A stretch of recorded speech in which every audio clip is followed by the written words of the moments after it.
Bienvenue à notre 21e leçon du cours d'algèbre linéaire, 21e leçon qui s'intitule Hyperbole. Tout d'abord, le sommaire. Premier paragraphe, définition. On va poser dans ce premier paragraphe la définition d'une hyperbole. Deuxième paragraphe, équation cartésienne. Dans ce deuxième paragraphe, on va donner l'équation d'une hyperbole par rapport à un choix judicieux de repère. Comme on l'a fait pour la parabole et l'ellipse, on va choisir un repère qui est judicieux par rapport à laquelle l'équation de notre hyperbole est très simple pour pouvoir l'étudier et tracer sa courbe. Et puis, on va étudier la réciproque. Autrement dit, dans ce paragraphe, comme pour les autres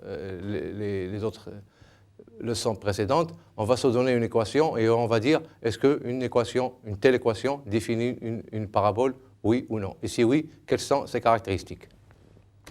Alors, définition. Là, on va donner la définition d'une hyperbole. Alors, soit D une droite, F un point qui n'appartient pas à D, comme toujours pour définir une conique.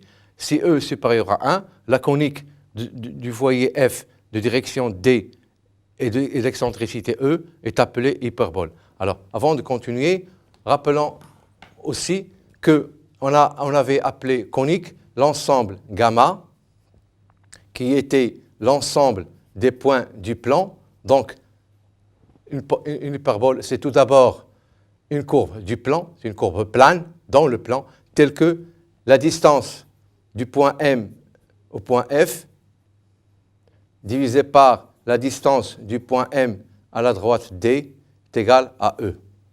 Alors, ici, on prend F un point qui n'appartient pas à une droite D, et E, on le prend justement supérieur à 1. Le cas où E est supérieur à 1, c'est ce qu'on appelle hyperbole.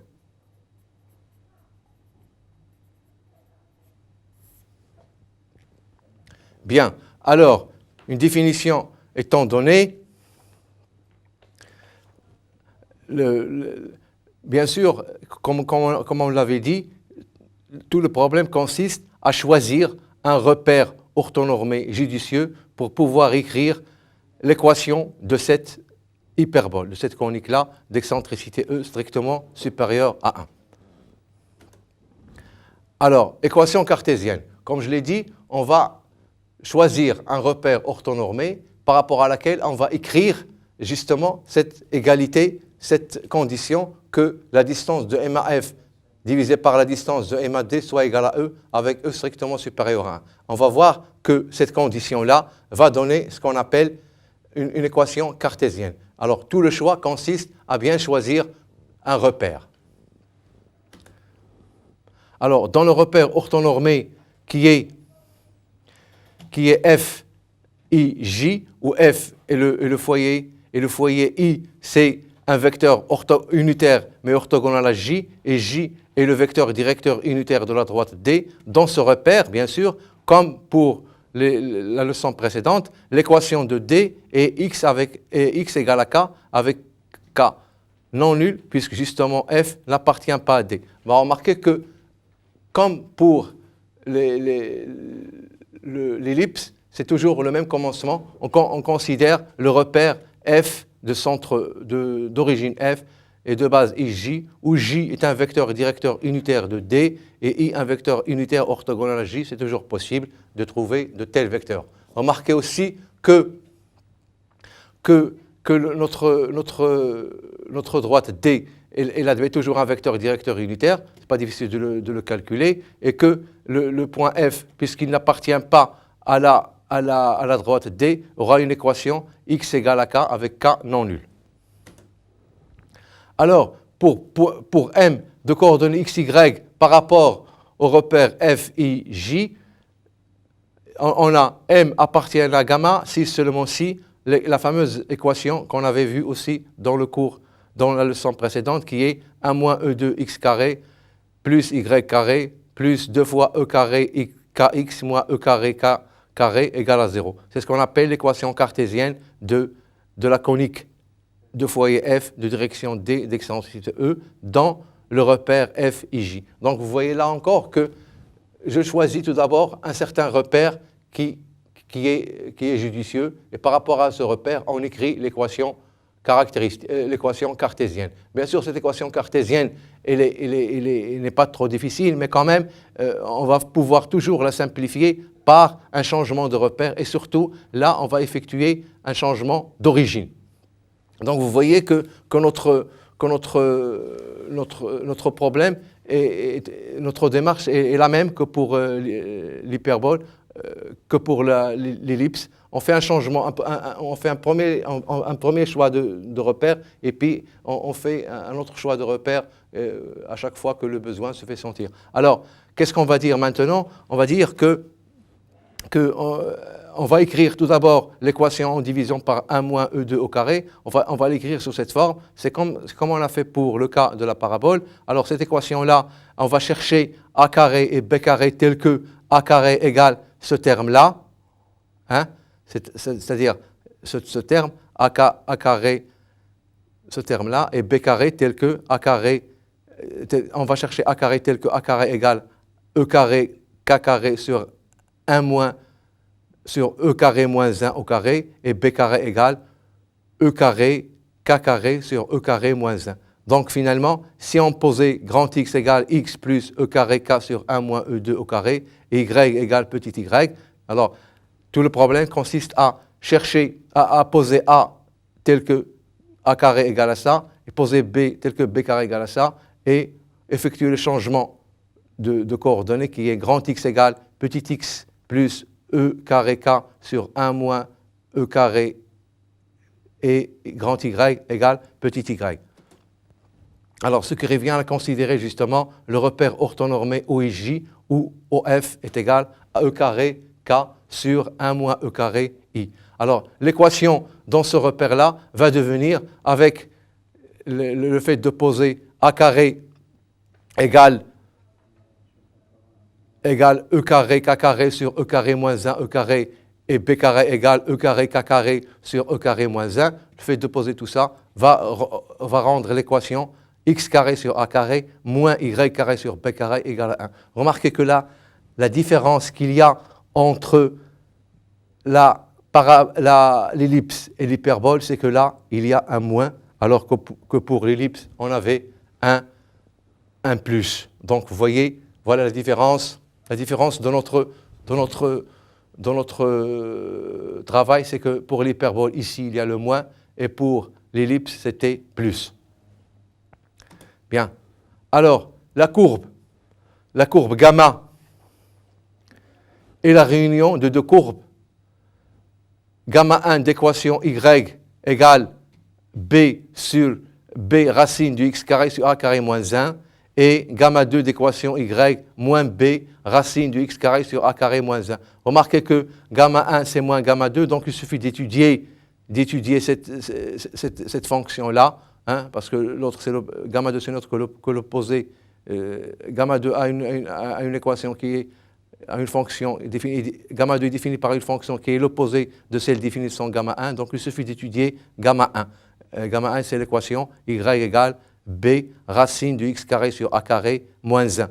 Donc, on va étudier comme pour l'ellipse et même pour la parabole, on va étudier cette fonction, c'est-à-dire il faut calculer la dérivée, il faut calculer le tableau de variation et il faut esquisser le graphe.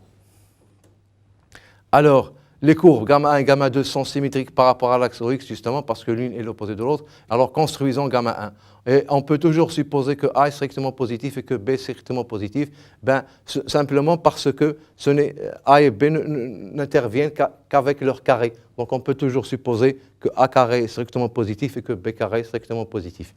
Voilà déjà une première simplification de la chose. Alors, la fonction qui a x associé f de x égale b racine du x carré sur a carré moins 1 est paire. Est paire, je vous rappelle que ça veut dire la chose suivante. Ça veut dire que f de x égale, il est défini b racine du x carré sur a carré moins 1. Alors, pour savoir si f est paire, calculons f de moins x, donc c'est b racine de moins x au carré sur a au carré moins 1, donc c'est b racine du x carré sur a carré moins 1, donc c'est bien f de x. Donc vous savez que si une fonction est paire, il suffit de faire l'étude sur la partie positive et après faire une symétrie par rapport à l'axe des y. Donc c'est ce qu'on va faire ici. On va faire étude seulement sur l'intervalle the a plus infini, hein, avec a compris, et après il y aura une symétrie par rapport à l'axe des y. Bon, f' du x c'est quoi? C'est f' du x égale b sur a carré x divisé par x2 sur a2 moins 1. C'est quelque chose de toujours positif sur l'intervalle. Bien sûr, a ouvert ici, il faut exclure le a, parce que a annule ce dénominateur. Donc, la dérivée, je la fais tout d'abord sur l'intervalle ouvert a plus infini. Hein. Remarquez aussi, là, le même problème encore se pose. Je vais se poser pour la dérivée au point A. Et là, il faut faire une étude à part. C'est-à-dire, il faut étudier la f de x moins f de a sur x moins a, et étudier la limite quand x tend vers a, bien sûr x supérieur à a. Encore ce que je peux écrire, x tend vers a par valeur positive. Donc voilà, alors je dis que cette fonction-là est paire, donc étude seulement sur a plus infini. Aussi f' de x, il est défini, f' de x est défini sur l'ouvert a plus infini. Donc la fonction est dérivable sur a plus infini. Alors, c'est plus comme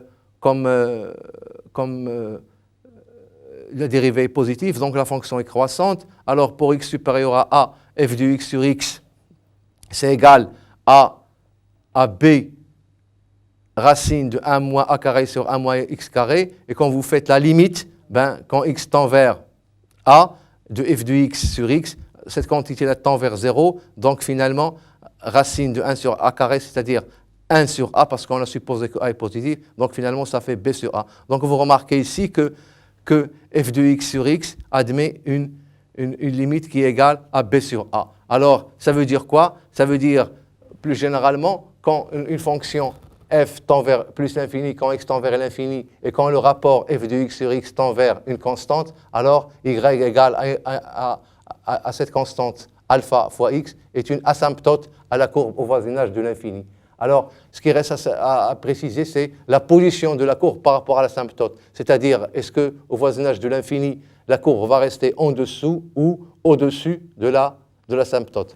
Alors, donc ici, on va dire que f de x moins b de x, encore il faut distinguer s'il n'y a pas un autre terme. Donc, il faut calculer f de x moins b sur ax.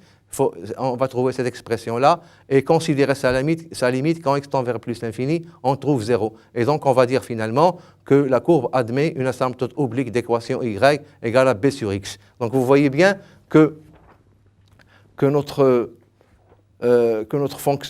courbe se précise d'une manière très simple et que les choses ne sont pas tellement difficiles. Alors, je vais quand même terminer l'étude en disant que le point maintenant qui reste, c'est la tangente. Alors, en tout point pour x strictement supérieur à a, f admet une dérivée au point x. Donc, la courbe admet une tangente.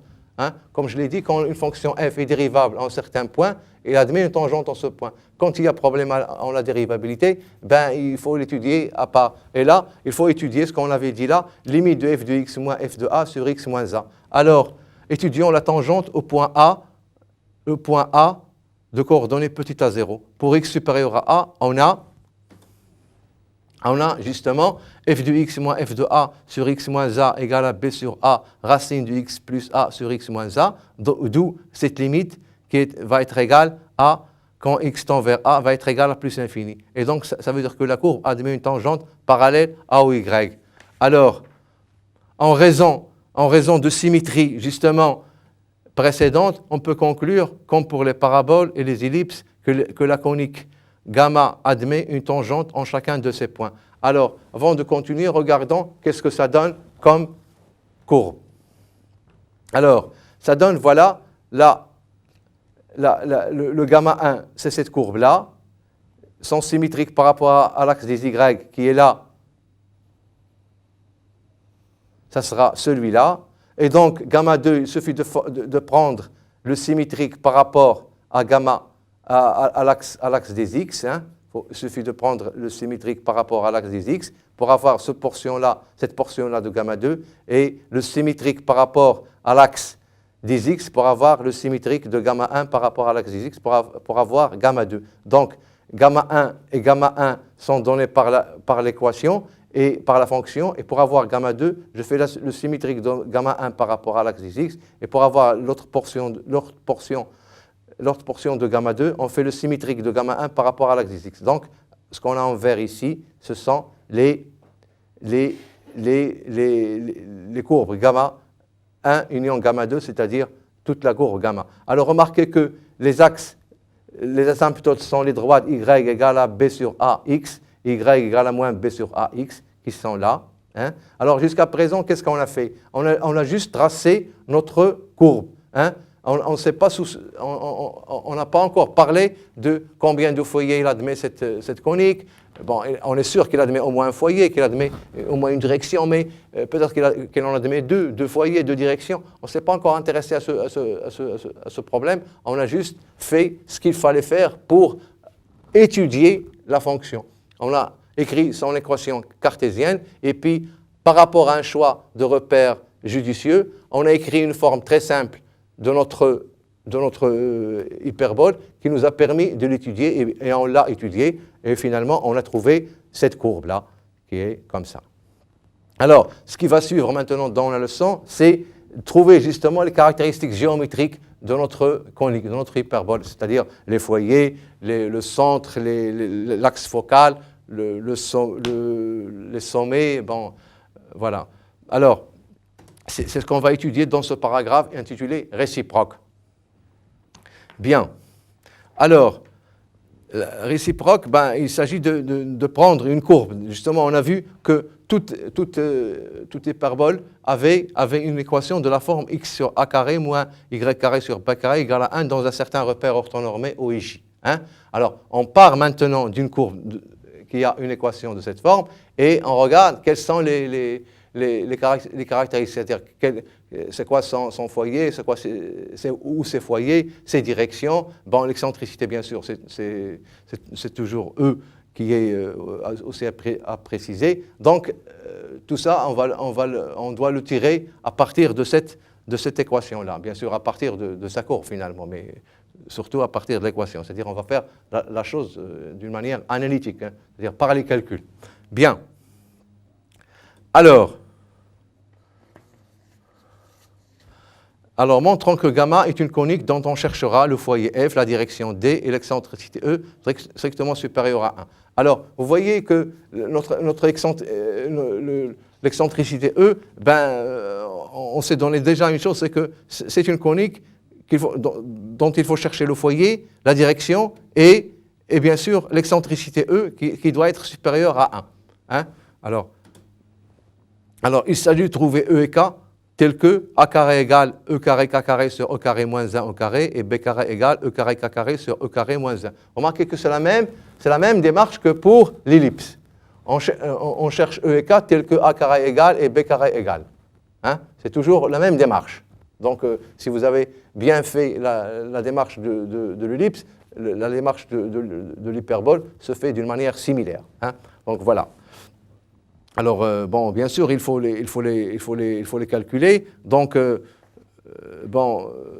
ces deux équations vont donner quelque chose comme ceci, ce qui donne b carré sur a carré égale à e carré moins 1 et k carré égale b carré e carré moins 1 sur e carré. Là, je ne fais que diviser et multiplier, ou encore que e carré égale, je transpose de l'autre côté, ça va faire a carré plus b carré sur a carré, et k carré égale b carré, e carré moins 1 sur e carré, qui reste inchangé. Bon, alors maintenant, je peux poser a carré plus b carré égale à c carré avec c positif. Hein? faut toujours considérer C positif parce qu'il ne fait intervenir que son carré. Alors l'excentricité E, ça sera, si je pose C carré égale A carré plus B carré, donc j'aurai E carré égale C carré sur A carré, donc E égale à C sur A. Comme A était déjà positif et C positif, donc E égale à C sur A qui est strictement supérieur à 1, ben justement parce que C est strictement supérieur à A. Donc voilà l'excentricité déjà, c'est le réel E égale à C sur A strictement supérieur à 1. Et C, ce n'est autre que A carré plus B carré. Donc déjà, par exemple, si vous avez votre équation qui est x carré sur A carré moins y carré sur, par exemple ici, 3 carré, et là, 4 au carré égale 1. Alors, E, ça sera quoi? Ça sera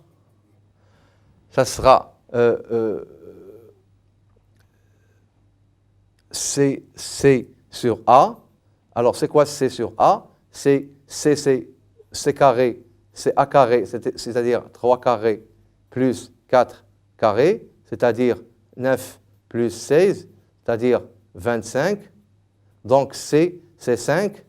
Et A, c'était 3. Donc, c'est bien supérieur à 1.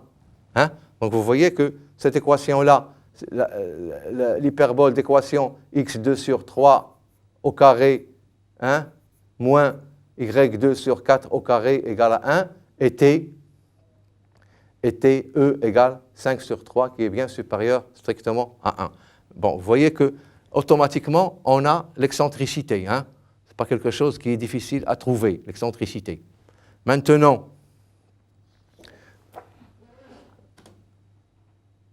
alors, une fois on a l'excentricité, on a k carré égale b carré sur c carré, d'où k égale b carré sur c carré, ou k égale moins b carré sur c. Alors, k carré égale b carré sur c carré donne k égale plus ou moins racine de cette quantité-là, c'est-à-dire b carré sur c ou b carré ou moins b carré sur c. Et là, vous remarquez que, en fait, j'aurai deux directions, parce que l'une sera d'équation x égale à k et l'autre d'équation x égale à moins k. Donc vous voyez ici que déjà j'aurai deux directions et par conséquent aussi deux foyers qui sont fc0 et f' de coordonnées moins c0, associés respectivement aux directions d et d' d'équations respectives x égale à a carré sur c et x égale moins a carré sur c. Donc vous remarquez ici que je n'ai pas simplement une seule direction, mais j'en ai deux. Et j'en ai pas simplement un seul foyer, mais j'en ai deux. Et là, si vous voulez, on peut voir sur ce schéma comment les choses se présentent. Alors, vous avez le point F, qui est le foyer, et il est situé à une certaine distance du point O, et à égale distance du point O, mais dans l'autre sens, est situé le point F'. Hein? Aussi, la droite D, elle est d'équation, par exemple, comme ici, x égale a carré sur c, et l'autre droite, ça sera ici, par exemple, la droite D' d'équation x égale moins a carré sur c. Donc vous voyez que les deux situations donnent deux foyers et deux droites directrices, qui sont D et D'. Alors aussi, vous remarquez que les droites sont symétriques par rapport à l'axe OY. Hein? Les droites D et D' sont symétriques parce que l'une est d'équation x égale a carré sur c et l'autre d'équation égale moins a carré sur c. Aussi, en conclusion, qu'est-ce qu'on va dire? On va dire qu'une conique d'excentricité E supérieure à 1 est une courbe d'équation cartésienne de la forme dans un repère orthonormé où J, là une équation est de la forme x carré sur a carré moins b carré moins y carré sur b carré égale à moins 1.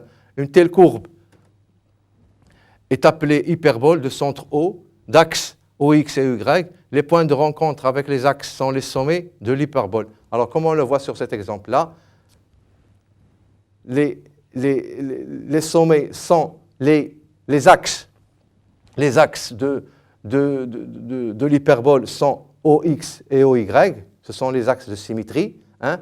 L'intersection de cette courbe gamma avec les axes sont les points A et A', parce que gamma 1 et gamma 2 ne rencontrent jamais l'axe OY, ils rencontrent simplement l'axe OX. Ici, ils le rencontrent au point A, ici, ils le rencontrent au point A'. Hein. Vous remarquez que c'est ce qu'on a, O, c'est le centre de l'hyperbole. F et F' sont deux foyers. Hein. La droite D qui passe par F est de vecteur et directeur F, F'. Hein. La droite D qui passe par F est de vecteur et directeur F, F'. C'est ce qu'on appelle l'axe focal. Et puis, F, la distance entre F et F', bon, il y en a qui l'appellent la distance focale, mais la distance focale, c'est plutôt valable pour l'ellipse.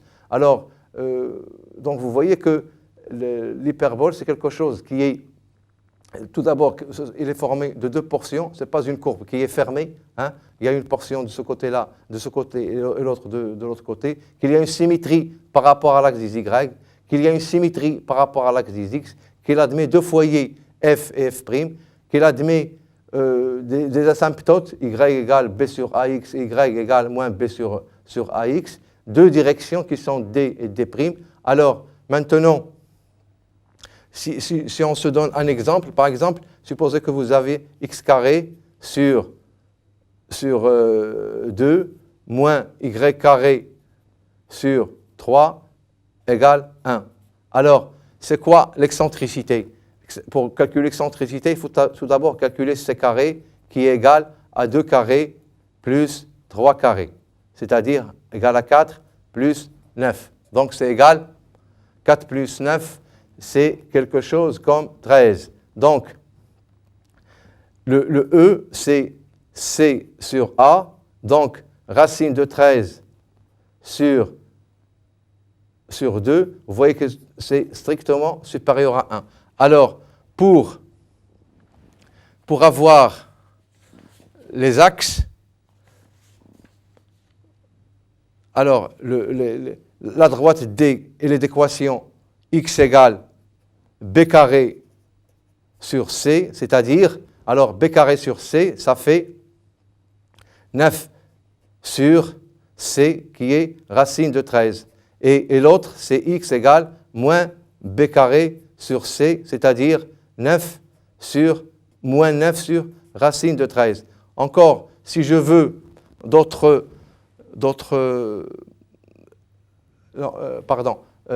x, la droite x, c'est a carré sur c, c'est-à-dire 4 sur racine de 13, et là, c'est a carré, x égale moins a carré sur c, c'est-à-dire 4 sur racine de 13. Alors, si je veux d'autres renseignements sur cette parabole, je peux trouver le k. Alors, k, c'est quoi? C'est b carré sur c, c'est-à-dire, alors b carré, c'est 9 sur racine de 13, et moins k, c'est moins 9 sur racine de 13. Alors pourquoi k? Parce que, justement, le point K, il est là. Hein. Le point K, c'est celui-là. C'est-à-dire que le point K, il est situé à une distance de 9 sur racine de 13 du point O. Du même pour le point K', qui est là. C'est l'intersection de la droite D' avec l'axe des X. Donc finalement, si je veux encore d'autres renseignements, c'est que les foyers, ça sera F de coordonnées C0 et l'autre foyer de coordonnées moins C0. Donc ici, ça sera le point F. Alors C, si je fais le calcul, C est égale à racine de 13. Donc, racine de 13, 0. Et là, ça sera f comme le point moins racine de 13, 0. Vous remarquez que les points f et f' sont symétriques par rapport à O, comme on l'a déjà vu sur ce dessin. Les points f et f' sont symétriques par rapport à O. F est situé à la distance racine de 13 du point O. F' est situé à la distance moins racine de 13 au point O, c'est-à-dire à gauche du point O. Alors aussi, c'est que la droite D, il a pour équation x égale 4 sur racine de 13, c'est-à-dire 4 racines de 13 sur 13. Et donc, vous voyez qu'il est situé ici. Le point K, le point K, il est situé à une distance de 9 sur racine de 13 du point O. Et aussi, le point K', il est situé à une distance de moins 9 sur racine de 13 du point O. Donc, rien que sur un simple aperçu de l'équation x carré sur a carré moins y carré, x carré sur a carré moins y carré sur b carré égale à 1, rien qu'une équation de cette forme-là,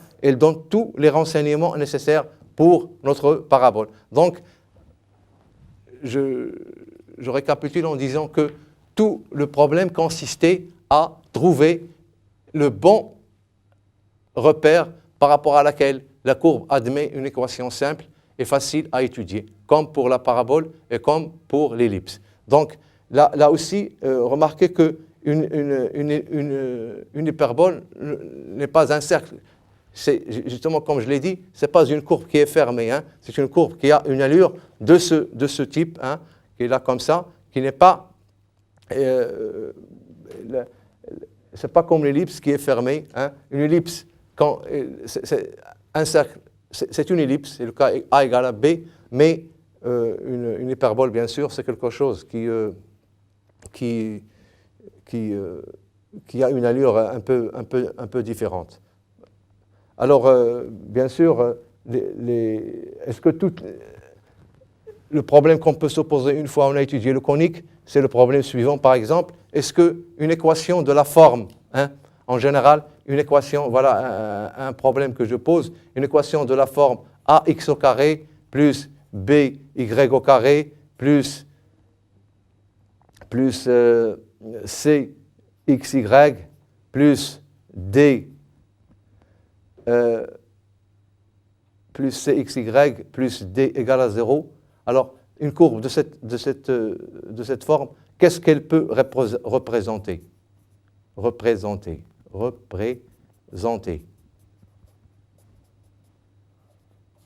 Voilà un problème qu'on peut résoudre. Alors, autre chose qu'on fait en général, c'est que il faut toujours ramener des équations de courbes à des équations de la forme, par exemple, 1 carré plus ou moins 1 carré égale quelque chose, égale constante.